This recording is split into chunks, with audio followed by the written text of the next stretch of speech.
Então, pessoal, mais um vídeo de conversão 2, agora sobre a máquina de indução, né? Nossa última máquina nessa matéria. A máquina de indução normalmente é utilizada como motor, não como gerador. Existem poucas aplicações para gerador de indução, apesar que elas existem, mas ela é praticamente sempre usada como motor industrial. Ela é caracterizada pela presença de escorregamento, né? Então ela não está em sincronismo com a velocidade de giro, não está em sincronismo com o campo girante. Por isso também ela é chamada de máquina assíncrona, certo? Praticamente sempre, tá? Ela tem polos lisos e ela não possui um circuito para o campo. Estator e rotor é campo e armadura ao mesmo tempo. A própria armadura é o campo. É por isso também que acontece o escorregamento, tá? Porque ela não tem esse circuito exclusivo. Então ela não tem aquela força extra do campo que a máquina síncrona tem para poder se sincronizar. Há basicamente dois tipos de máquina de indução, né, trifásicas, considerando assim, que é a de rotor galo de esquilo e a de rotor bobinado. O rotor galo de esquilo basicamente é um rotor com uma gaiola de alumínio que lembra uma gaiola daquelas que o esquilo fica correndo dentro, sabe? São barras de alumínio curto-circuitadas que tornam o rotor bem barato, né? E daí você não tem acesso a esse circuito.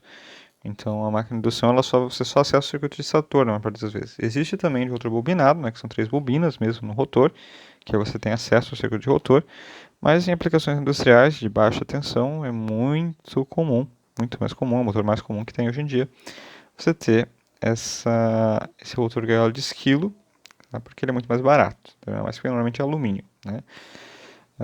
Alguns motores de classe D que a gente fala, que precisam de alto torque de partida, a gente vai estudar isso mais no final, usam latão, tá? Nessa gaiola de esquilo. E outros motores, tá, para carros elétricos, principalmente que precisam de perdas muito baixas nesse tipo de circuito e giro em altas rotações, aí pode ser que usem cobre. Tá? Usem uma gaiola de cobre e não uma gaiola de alumínio. Mas, enfim, são casos bem específicos, tá? O mais comum é que se use alumínio, beleza?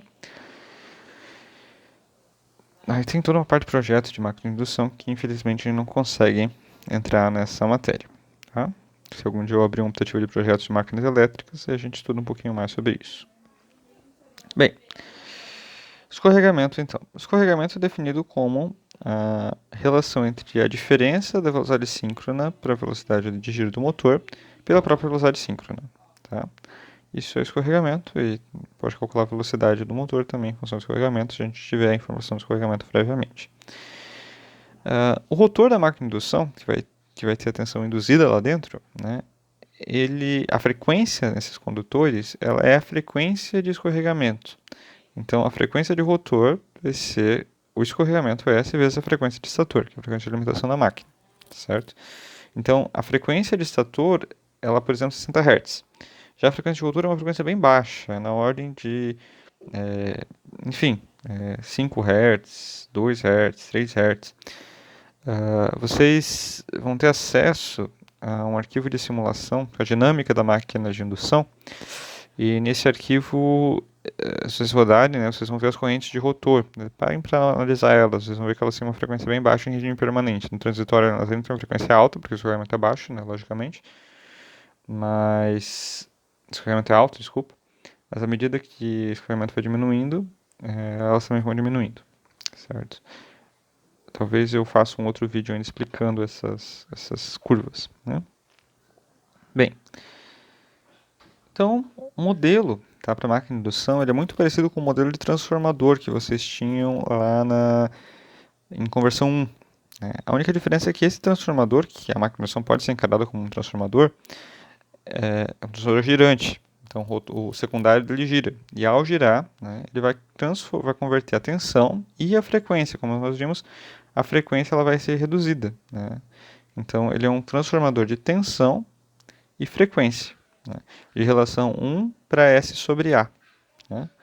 Então essa é E aí a gente tem que tomar cuidado porque a gente define, por exemplo, a reatância de rotor em termos da frequência de estator. Então, na verdade, ela vai ser menor, porque a frequência aqui é menor. Então eu tenho que desconsiderar S vezes a reatância de rotor, certo? Aí eu tenho a corrente de magnetização, que nesse caso, tá, pessoal, é muito considerável. Quando vocês tinham lá o transformador vocês diziam, né, que a IM ela era cerca de 2% de IA, e aí vocês desprezavam essa corrente muitas vezes, né? Mas aqui na hora de centenas a quiloohms, né? Já aqui não, aqui é unidades de ohms, é considerável a corrente de magnetização porque tu não tem um rolamento de campo e você tem um entreferro, né? Então para você passar a potência do estator para o rotor, você precisa passar pelo entreferro, você precisa de alta magnetização para poder fazer isso. Por isso que aqui a corrente de magnetização ela é bem significativa, tá? É bem diferente do caso do transformador. Essa é uma outra diferença, ela acaba influenciando bastante, certo? No mais, a resistência de magnetização, né, a resistência do núcleo, normalmente a gente considera ela infinita. Então, a gente despreza as perdas do núcleo, tá? Elas são altas, são significativas, mas a gente despreza. Mesmo nos ensaios, depois a gente vai jogar tudo para as perdas de rotação e não vai considerar essas perdas, tá? Só se a gente quiser fazer uma análise mais precisa, né? E para o motor gaiola de esquilo, como você tem um curto-circuito, né, nas barras de rotor, essas barras então vão ter não são curto-circuito, a tensão vai ser zero. Essa fonte de tensão ali vai ser zero, tá? Aí é muito comum a gente referenciar o enrolamento de rotor ao estator, né? Então a gente faz aquelas conversão, né, que a gente fazia para transformadores, né? E aí tem um detalhe, né, que o XLR' então vai ficar só XLR' sem frequência de carregamento, e a resistência de rotor ela vai ficar RR' sobre S. E esse RR' sobre S pode ser dividido em duas partes. Em RR', que é a resistência de rotor, que é um componente de circuito que representa as perdas Joule na gaiola de esquilo, e 1 menos S sobre S, que indica efetivamente a potência útil que está sendo convertida, porque no rotor, né, a gente está tendo a conversão de energia. Só que aqui a gente não tem uma fonte de tensão induzida como a gente tinha na máquina síncrona e na máquina CC. Então, aqui a gente tem uma resistência, que indica a conversão de potência ativa, de potência útil, né, entre a parte elétrica e a parte mecânica. Então, essa resistência está indicando a conversão de energia, não é uma fonte. Tá? Nos outros dois dos máquinas, na CC e na síncrona, a gente tinha uma fonte que indicava isso, que é muito mais natural, uma fonte que varia com a velocidade. Aqui é uma resistência que varia com a velocidade, porque ela é proporcional a S, escorregamento ligado com a velocidade. Mas é uma resistência, tá? O fenômeno é similar a uma resistência, né? A fonte seria a tensão de rotor que é induzida, né, aqui nos terminais, basicamente, do rotor. Certo? Então, muitos trazem só RR sobre S, eu gosto de separar, pelo menos para essa análise inicial, em RR', que representa as perdas na gaiola de esquilo, e em 1 menos S sobre S, que representa realmente, vezes R', né, que representa a potência útil que é convertida na potência mecânica, certo? Depois vocês podem analisar as notas de aula, né, com mais calma, todos os componentes do circuito. É importante também destacar, tá, pessoal, relação de transformação entre um circuito bobinado e uma gaiola de esquilo, né? Vocês aprenderam lá no início da matéria no tal do fator de distribuição, e enfim, vocês viram que as relações raramente eram N sobre N, né? Ainda mais que se tiver um rotor bobinado, pode estar ligando um rotor bobinado em delta e o estator em estrela, daí surge um raio de 2 sobre 3. Esse A, tá, não é só NP por NS, tá? Não é só isso. Esse A tem um K vezes NP sobre NS. Aí esse K, ele indica a relação física do fator de acoplamento entre o fator de enrolamento, enfim, mas esse seria um fator de acoplamento, porque é um produto, os dois fatores, raiz quadrada desse produto, tá? Entre o estator e o rotor, né? E se o rotor for uma bobina e o estator for uma gaiola de esquilo, que é uma coisa bizarra, você tem que deduzir lá o eletromagnetismo, como que a indutância do campo do rotor concatena isso, né? Então você precisa pegar o fluxo do rotor, dividir pelo fluxo do estator, pela corrente do estator, fazer aquela mesma coisa que a gente fazer para fazer a indutância, para descobrir qual é a constante que multiplica a indutância de uma gaiola de esquilo. Mas não é tão direta a análise como no caso que a gente fazia no início da matéria para cálculo de indutância, porque nesse caso a gente tem que considerar a geometria diferente. Então, nesse caso a gente tem de considerar uma análise eletromagnética mesmo, né? Calcular qual campo eletromagneticamente gerado. Aí tem LN, é bem complicado a fórmula, tá? Os livros básicos não trazem essa fórmula. Eu também não vou trazer. Até porque depois tem saturação e outras coisas que ela torna a fórmula completamente numérica, tá? Ela não tem nenhuma solução analítica. Aí é muito comum fazer uma análise de elementos finitos, tá? Para todas as máquinas elétricas de forma geral, tá? Mas para descobrir qual que é essa relação direta, né, já ter uma noção maior dos parâmetros do campo, fazer uma análise de elementos finitos para tentar entender o que está acontecendo com a importância do campo, tá? É muito comum elementos finitos tridimensionais, tá? Elementos finitos 2D também ajuda, mas o 3D é o que efetivamente faz isso. Os outros semestres eu trabalhava mais elementos finitos com os alunos, né?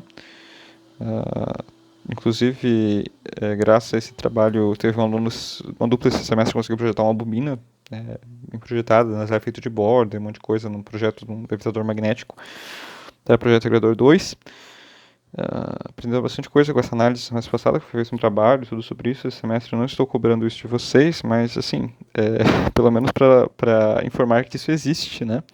E que, para vocês terem uma noção melhor de qual que é a estrutura de acoplamento, vocês podem calcular essa indutância, essa relação, né, de espiras via elementos finitos, né, uma das formas numéricas de você fazer isso, certo? Só que eu sempre tive a curiosidade, quando eu era aluno, como é que calcula a reação de espiras de um... A resposta é, existem fórmulas analíticas bem complexas, tá?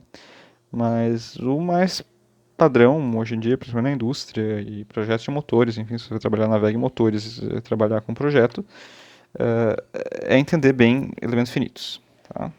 Se você já souber elementos finitos for lá na sua entrevista, você vai estar um passo à frente dos seus concorrentes, digamos assim. Bem, então,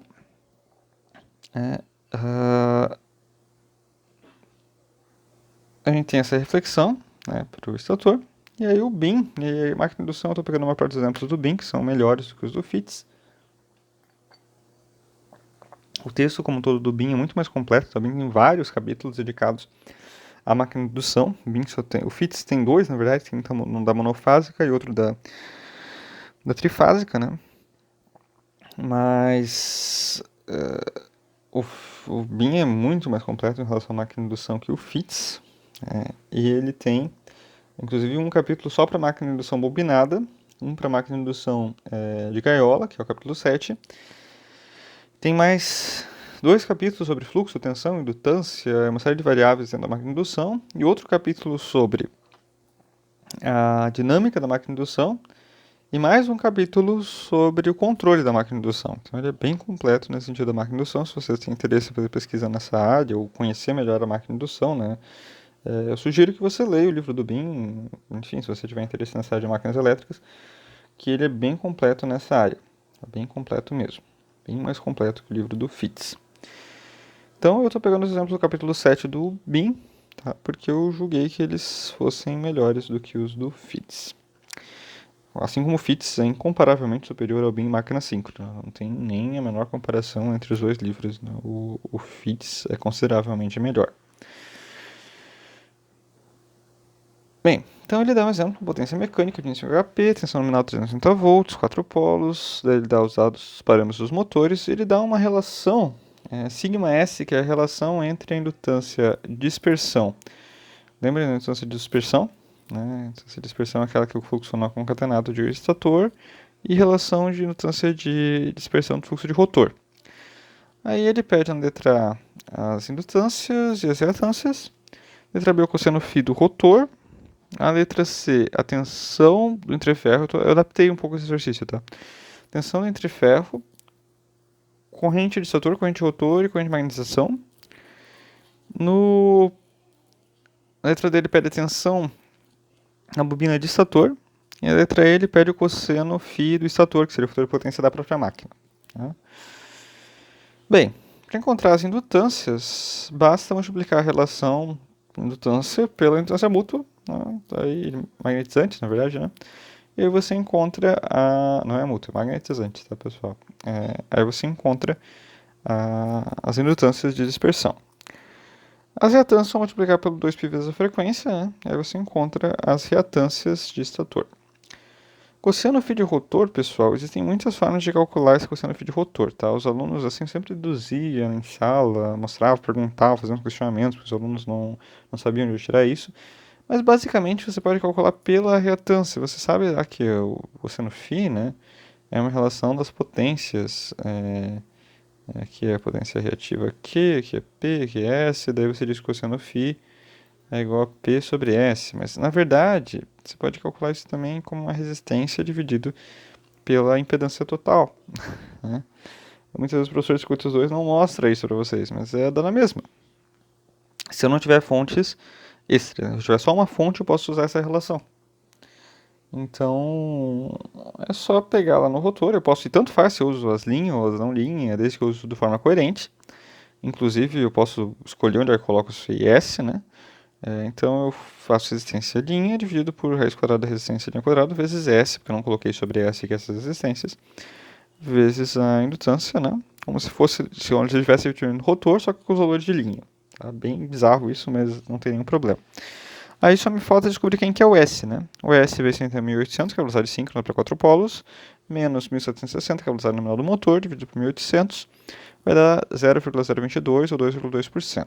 Aí eu substituo esses valores e encontro o fator de potência de rotor de 0,986. Então ele está praticamente convertendo toda a energia que ele recebe, né, ativa, em toda a energia potência ativa, potência de forma geral que ele recebe, em potência ativa. Né? Ele está na condição nominal, né, então o escorregamento está bem pequeno e assim, como o escorregamento está pequeno, o efeito da reatância acaba sendo reduzido. Apesar da reatância de 1 ohm, mas como ela tem um efeito de escorregamento ali, a frequência é mais baixa, né? Então reduz a reatância. Então acaba que o fator de potência torna-se bem alto. É sempre tem que cuidar com esse detalhe do escorregamento aqui. Já várias vezes eu cobrei na prova, eu cobrei os dois, né? Várias vezes, a questão é clássica nas minhas provas. E aí sempre o pessoal às vezes coloca o fator de estator como se fosse fator de rotor como se fosse fator de estator, esquece escorregamento de rotor. É uma festa essa questão. É uma questão muito fácil, mas assim, que tem de gente que erra ela é incrível. Bem, então lembrar, né, que nesse caso eu ignorei a variação de R' com a frequência. Tem um detalhe, tá, importante, pessoal, porque isso a gente vai aprender melhor lá em STD, Sistema de Transmissão e Distribuição. Eu dou essa matéria, então eu sei o que eu estou falando. Mas a resistência CA, tá? É porque assim, a gente tem um sistema CC, a corrente ela se espalha perfeitamente pelo cabo. Né? Agora, no sistema CA, ainda mais uma gaiola de esquilo toda bizarra, que é a gaiola de esquilo do motor de indução, quando aumenta a frequência, há uma tendência da corrente se espalhar apenas pela borda do condutor, não se espalhar pelo centro do condutor. Então, isso acaba acontecendo um aumento da resistência em função da frequência. Né? Não é só a reatância que muda com a frequência, mas a própria resistência muda com a frequência. Aqui eu estou desprezando o efeito, estou considerando que ele já é a resistência de 60 Hz. Né? Mas há uma variação da resistência com a frequência também. Né? Então, inclusive, isso explica algumas coisas, depois a gente vai ver da questão do torque da máquina. Ser diferente o torque teórico do torque das curvas reais das máquinas. Né? Que a resistência de rotor varia, e não só de rotor, de estator também, mas a de estator é fixa em teoria, né, de rotor que vai variar de acordo com a frequência, ela também varia com a frequência. Tá? Então, tome mais cuidado, na prática a gente tem o efeito pelicular, o efeito skin, que seria como se fosse o efeito da pele do cabo. Tá? Então, que a corrente tende a se armazenar na pele do cabo. Enfim, tá? Efeitos não lineares bem complexos, os magnéticos, com essa ideia da resistência CA. Bem, então o próximo passo seria calcular a tensão entre ferro, né, e as correntes. Aí, assim, olhando na análise de circuito, fica bem fácil resolver isso por nó, e daí a gente já calcula direto, né, essa tensão, porque eu tenho que a soma dessas duas correntes, lembrando que a corrente rotor foi definida como entrando no ponto e não saindo, né, igual a corrente que sai, que seria a corrente de magnetização. E se a gente considerar esse ponto aqui, é aqui nesse ponto que eu tenho uma tensão de entreferro. Tá? Então, eu tenho que 220 menos a tensão de ferro sobre a impedância, mais 0 menos a tensão de entreferro sobre a impedância, é igual a tensão de entreferro sobre a impedância. Né? Resolvendo isso, eu chego numa... E aí lembrar, tá, pessoal, que esse é o modelo de fase, então os 380 volts viram 220 volts aqui. Né? Então, resolvendo o circuito, chegou numa tensão de interferro de 205 volts, teve uma queda de 15 volts no estator. Corrente de estator 37 amperes, corrente rotor 32 amperes e corrente de magnetização 12 amperes. É pequena, mas não chega a ser 1%, 2%. Ela é bem maior, né? Do que quase um terço, né, das correntes de estator e rotor, né? Com as fases bem bizarras, tá? Aqui essa fase está bem estranha porque ela foi definida indo, né? Se ela 180 graus errada. Se ela fosse definindo indo no sentido certo dela, daí ela estaria num valor bem mais aceitável, tá? Estaria inclusive com o ângulo lá do rotor, né? Com a diferença do EG. E essa corrente de magnetização sempre tem esse ângulo estranho perto dos 90 graus, tá? Porque ela está basicamente em cima de um indutor. A tensão induzida de estator, ela vai ser a tensão nas duas indutâncias, tá? Na dispersão e na que vai para o outro lado, tá? O EG é assim, tá? O ES. O EG é só isso daqui. O ES é isso daqui tudo. Então ela vai ser o próprio EG mais JXS, XLS vezes S. Vai dar um pouquinho mais a 214, não chega a 220 ainda, mas tem uma queda na resistência de 6 volts. Mas é mais alta do que o EG como esperado. O ângulo de distorção de fase é bem pequena também. Bem, por último, né, o cosseno φ de estator. Basicamente a gente pega a diferença de ângulo do ângulo de alimentação do rotor menos o ângulo da corrente, tá? É sempre φV menos φI. Esse é o tal do cosseno φ. Normalmente a gente diz que o cosseno de V é zero, né? Então, o cosseno de φ menos φ é igual. Então, por isso que inclusive, na máquina síncrona a gente definia o contrário, né? Porque seria sempre menos φ aqui. Né? Mas, enfim. Dá na mesma. O cosseno da máquina, o cosseno φ vai dar 0,84, que é esse fator de potência da máquina. Tá? 0,84. Bem razoável, a máquina de indução normalmente tem um fator de potência entre 0,8 e 0,95, mas 0,95 de alta eficiência e 0,8 as mais comuns. Então, antes de a gente ir para o próximo assunto, eu vou encerrar esse vídeo por aqui. A gente fica para o próximo vídeo, entrando nas relações de potência e torque, que o próximo vídeo vai ser mais pesado do que esse vídeo. Beleza? Então, espero que tenham gostado. Qualquer coisa, deixe seu like. Refaçam esse exercício, tá, pessoal? Refaçam ele, né? Acompanhem, peguem as notas de aula lá e tentem entender bem o que está acontecendo em cada ponto da máquina. Fazer sozinhos, depois comparem os resultados, tá? Os resultados estão lá no livro também, então provavelmente eu errei e o livro errou também, né? Mas é possível. Mas eu conferi, eu refiz esse exercício várias vezes, vários semestres, então todo semestre é a mesma coisa. Então é pra estar certo, beleza? Pode ser que eu tenha copiado errado alguma coisa aqui pra passar pro vídeo, mas assim, o resultado que eu tenho ali tá bem certo.